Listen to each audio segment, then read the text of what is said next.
And then fifth one is like a ego mind. Ego mind means like a other intellectual point of view, you think I'm more knowledgeable than others. Or practitioner point of view, you think I'm greater practitioner than others. You know, that kind of always a kind of try to be one step is more superior, and then due to that looking down to someone. You know, showing yourself is more important. That's we call the fifth defilement. And the sixth one is like there's a we call the view, wrong view. There's a 5 wrong view, but I'll just talk one. One is like a grasping of self. One, most I think every 5 wrong view is a negative, it's a harmful thing. One, first is a root of samsara is grasping self. That's one. And the second we call the your vow ethic. You see this as the best ethic in the vow. You think it's better than anyone else. Yeah. So it means like again, like a little bit yesterday, the day before we talk about that. If you have an ethic with attachment, then you will look down people who live unethical one. They're bad because they're not ethical. So it means like I'm very ethical. That's the wrong view. Or someone who living ethical better than you get jealous. You know? So that kind of a view is the wrong view. So these 6 are we call the root defilement. Yeah? So these 6 root defilement are the cause to the creating the karma. Then karma creates the samsara. Yeah? So in this way, sometimes you need to create the karma to experience the suffering. So if you compare, karma is more powerful or defilement is more powerful. If you really comparing these two, that the defile is more powerful than karma. Sometimes you don't need to commit any karma. Just having one negative thought is enough to bring you suffering. You know? So if you committed the action, of course it brings suffering, but you don't need to be act. Like I said, if you have such anger, that time you don't need to say anything. You don't need to do anything. Just having anger in your mind brings you enough suffering. You know? So therefore, like we say, we're really careful our own mind. We need to be really gentle to our mind. So careful our mind, gentle to our mind, that is the practice Dharma. No, whole Dharma is like what we try to do is like anything that in your mind makes you suffering. That mind we try to get rid of. And anyone else who got that mind, help that person to get rid of that mind. That's the we call the helping myself and helping other. But not saying like you're supporting someone's negative mind, it's okay, you're allowed to be negative. That's not helping, it's harming. No? So help means like anything that bothers you, you try to get rid of, is helping yourself. Anyone else have that thought and harming to them, to help them to get rid of that. So that's what we call the Dharma teaching. It's helping because you have this problem. Not means like it's criticizing to you. No? It not means like a kind of letting down to yourself. Just simply telling you have a problem. You have to mindfulness have to like when you go to see doctor. Doctor's job is like to examine the patient's problem, and then whatever they say, you have this problem, that problem. No means the doctor criticize the patient. Yeah, doctor no kind of complain to the client. Just simply saying what's your problems. So due to this problem, now you need to take this medication. So doctor is saying something, you haven't got a problem, then it's worth it to get upset. No? I don't have this thing, why he or she telling me these things? Since I have got a problem, I should be more careful my sickness rather than upset to the doctor. So sometimes this is called the Dharma teacher, means like it's a help other. In order to help other, to know the person's problem and to point out, you have this problem, you have to deal with it. So when you deal it, it's not just doing favor for the teacher, it's just favor for yourself. Of course, when you do for yourself, you better, naturally teacher get happy, you know. Teacher is like I say, it's like a parent. So parents want to see the children happy. When the children are happy, naturally parents get happy. But the main reason children try to be good is not please the parents. It's just they want to be themselves happy. Yeah. So in this way, what we say the Dharma, the Buddha is so important, who can explain to us what are the problems. Then once we know, just not saying you have this problem. Buddha give me the Dharma teaching. You got jealous, that's the problem. So to remedy of that jealous, you look at two ways. Either you rejoice the person who got better than you. So that's one medicine to overcome your jealous mind. Another, you say there's no point to jealousy. Anyway, it's an illusion. It's not really existent. When you understand absolute reality, then you're good. So these two is medicine. That's two medicine is a Dharma. So this I need to apply when I get jealous.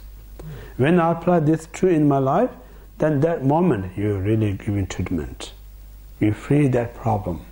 So once you get rid of that, then now you look back, person who have been you used to get jealous, rather you get jealous, you get rejoice about it. So now that where person succeeds makes you success. That's the Dharma. So we always say we learn these things from the teacher, we practice this while we meditate. When soon we leave this place, we forget things. So how to remember? That's the reason we say the Sangha is so important. Sangha is important now either enlightened Sangha or ordinary Sangha, we come together, share, remind each other, inspire to each other.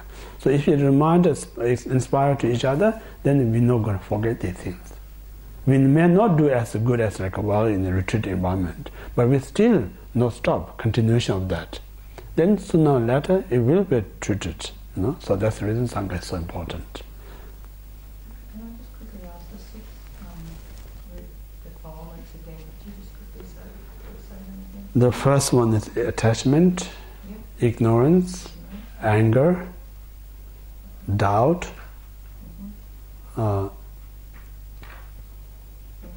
grasping of view, and then what else? Sorry? Ego mind, ego mind, Thank you. Okay, so that's be completed now. If you have attachment to samsara, you do not have a renunciation mind. So, parting from the four attachment, the first, if you have attachment to this life, you are not Dharma practitioner. So when you renounce, attach to this life, then onward, whatever you practice, because the mind enter into the Dharma, the first one. And then second, when we renounce, if you have attachment samsara, you do not have a renunciation. So when you develop renunciation to samsara, so I make sure I mention samsara, not the physical place. Samsara is our delusion and the non-virtues. These two. If you renounce these two, then all the Dharma are taken on the path, the second one. So these two will be completed. Now the third, if you have attachment to self-purpose, you do not have a bodhicitta. So if you manage to renounce attachment to self, then all the confusion of the path are individually dispelled and confusion appears. I think so. All the confusion of the path are individually dispelled. That one, the third one.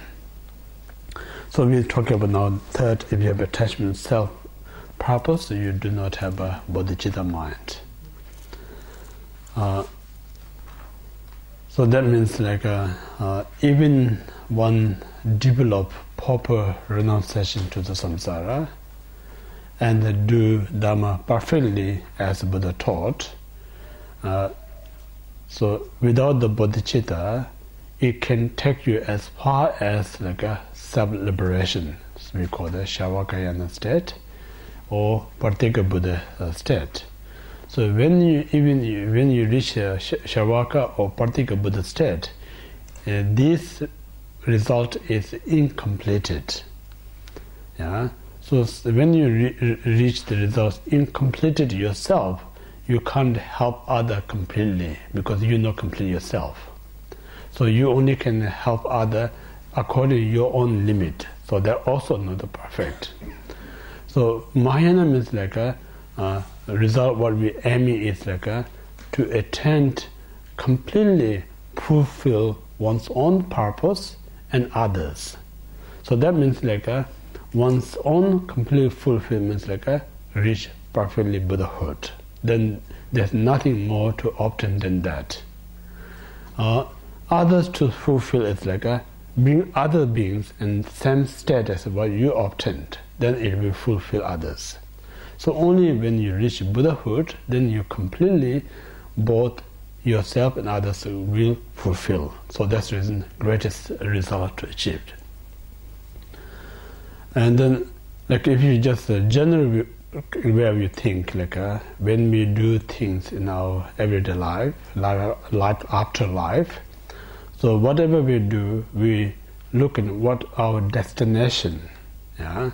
So if you really think about what's the destination, then only we're going to find 4 destinations.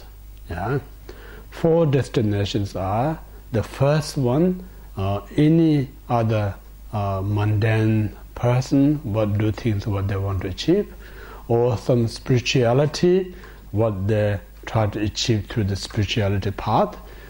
First one is like just want to be successful for this life.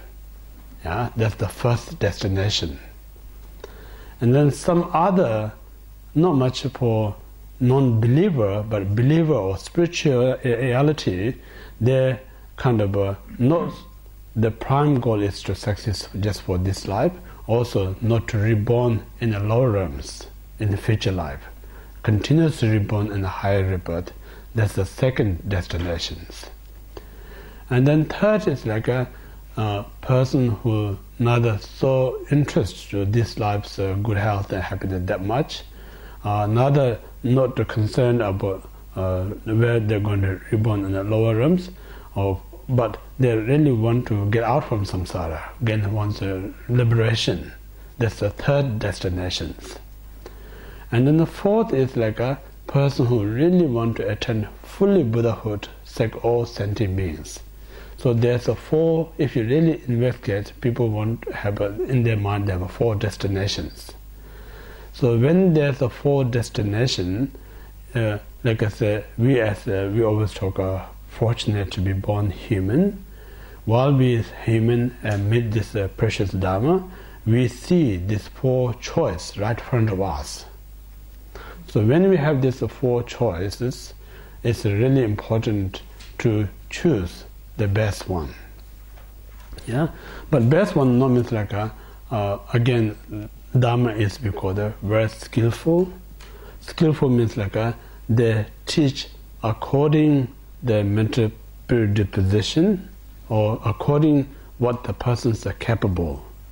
So it means like sometimes the Dharma teach others just to show them through the practice of Dharma how it's going to help you to be good health, how it's going to help you to bring happiness. But the prime goal is like because they give them strength first. Then they gradually talk about how important practice Dharma to future lives. So that's the one skillful way to teach. Because some people they not have a much capacity more than this life. So when someone hasn't got much capacity more than this life, it's not kind of practical to talk about love after kind of practice stuff. So you should just talk about that.